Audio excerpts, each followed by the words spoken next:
No. Don't be alarmed. This is not a golf review, but I will be reviewing another hot hatch, the Suzuki Swift Sport. Now you're probably wondering what is with all the branding on the car and the golf clubs. Well, Tavcore Suzuki, as one of the sponsors of the inaugural Unity Cup, have invited me along and have given me the Swift Sport as what is probably the perfect golf cart. All I'm seeing is a remake of Caddyshack.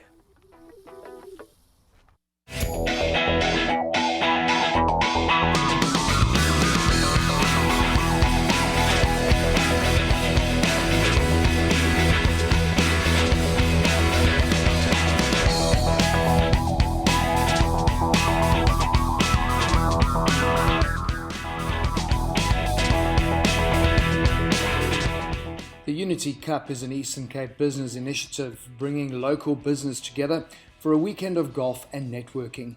Hosted in Plettenberg Bay, the 60 business owners were split into two teams to contest the Unity Cup, which was decided over 18 holes at the magnificent Plettenberg Bay public course and 36 holes at Goose Valley.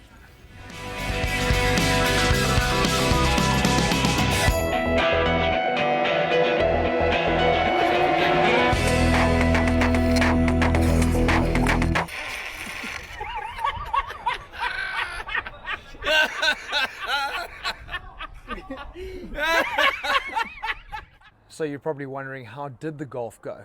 Well, let's just say chipping and putting, those aren't my strengths. I decided to stick to what I'm good at, and that is driving.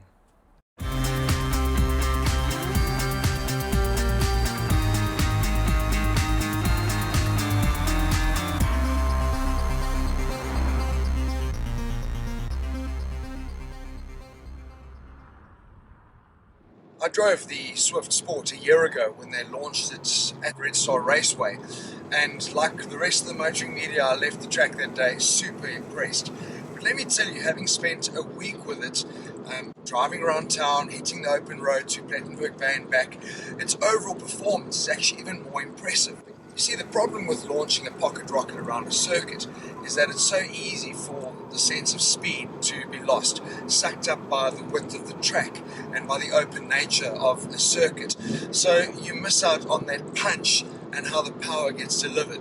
And these are things that you really do get to appreciate when driving it in a real world environment like I've been doing now.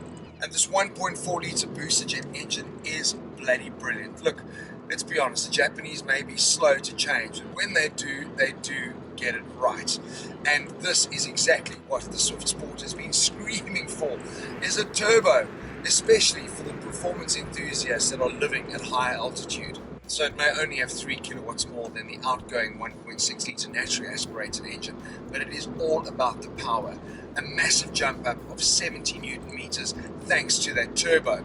And when you combine that with the fact that it is bolted onto Suzuki's new Hardtech platform, which is lightweight, super rigid, they've managed to shed literally 90 kilograms. That is massive, and what that does is it puts the Suzuki Swift Sport in a very exclusive 100 kilowatts to 1 ton club. That is super impressive. And actually, you know what? So is the way it looks.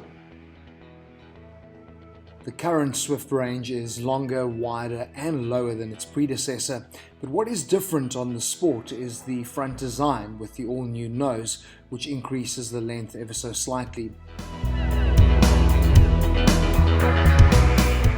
Now it screams drive me and drive me hard with that faux carbon front splitter, the side sills, the rear diffuser as well as the integrated rear spoiler. And it's not just for the looks though, they do also offer some aerodynamic benefit. The rear bumper has also been redesigned to showcase the Swift Sport's signature twin chrome tailpipes, while up front the honeycomb pattern grille with its larger spacing improves airflow to the engine bay. Cooling is improved by 34%. There are LED lights front and rear with the inclusion of LED daytime running lights up front, adding to the Swift Sport's unique light signature, as well as the fog lamps integrated into 2 large cutouts. In profile, it's the 16-inch diamond cut alloys that are going to grab your attention. With each of the wheels pushed to the furthest corners, it's a clear indication of its dynamic characteristics and visually emphasizes its all-round sporty road presence. You have a choice of an uprated 6-speed manual, one wheel, and it is brilliant. They've shortened the shift and added a new synchro mesh to really improve the feel of it. I love it. Or you have the option of their all-new 6-speed automatic transmission with paddles. I have driven both, and obviously given the nature of this car, it's going to be manual for me all day, every day. But having said that, the power delivery is quite narrow, between 2,500 and 3,500 RPM. So I guess the auto does make more logical sense from an everyday driving perspective. Being down at the coast, the ratios are just spot on. You are always in that sweet spot, and especially impressive was on the open road. Cruising at 120 in 6th gear, I put my foot down and there is immediate shove. It's like, wow, this is impressive. I don't need to drop down to 5th. But this is the weird part. The number of times cruising on the highway that I was looking down and going, if I put it into 6th, is this really 6th gear? Because it was revving so high, so you get that drone into the cabin. It obviously doesn't help the fuel efficiency either. It feels like on the open road they need maybe a 7th gear or a longer geared 6th gear to make it more efficient. We're sitting on the open road at 8.5 litres per 100, which is nowhere near to the 6.1 that they're claiming. Oh, but the Swift Sport is a great handler with that reduced weight and that increased power. They've again partnered with Monroe to produce special shocks that reduce body roll, and they've also gone with thick anti-roll bars. They've firmed up on the spring and damper ratings, and there's a new trailing arm as well. These roads we're driving on aren't great, and the Swift Sport is firm, as it should be, but at no point has it crashed over any bumps or felt overly harsh. They've really got it right.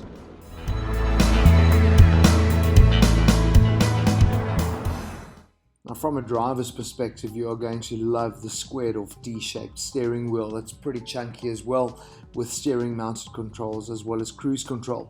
And of course the dash layout with its multifunction LCD screen to show information like boost, directional forces and temperatures. Also do like the contrast between the dials, the rev counter in red, the speedo in silver, and that kind of ties in with their stainless steel sports pedals too. The racy red is a feature that's carried through. You're going to find it on the door and dash accents, as well as the stitching on the wheel, the gear sleeve and the seats. The fabric of the seats actually has a red to black effect, but more interesting is what Suzuki have called their semi-bucket seats or tombstone seats. Luckily the inscription is not your name but rather sport. It's also cool that they've added their new 7-inch touchscreen, which makes connectivity for Android and Apple users super easy. It includes a reverse camera, Bluetooth, and of course a USB port with a 12-volt charger. It's electric all-round for the windows, and the mirrors are electrically foldable. Crucially, they haven't compromised on safety. You get 6 airbags and vehicle stability control is standard. All round, a really cool functional interior that nailed the sporty brief without trying too hard.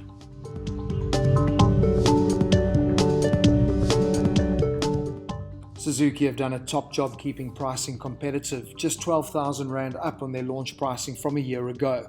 Included a 4-year 60,000 kilometer service plan and an industry-leading 5-year 200,000 kilometer warranty. For more info, you can visit Suzuki South Africa's website or let Yves and Vinesh look after you at Tavco Auto Sales.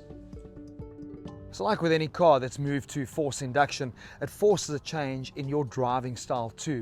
You see, the Swift Sport is a car that is very easy to overdrive because the power delivery is available so much lower down now. You don't need to wring its neck anymore. And stomping on the gas pedal, well, that just induces understeer. And that is pretty much the same advice that any golf pro would give you if you were standing on a tee box with a club in hand. But the Swift Sport for me is a brilliant car. It's going to tattoo a permanent grin on your face.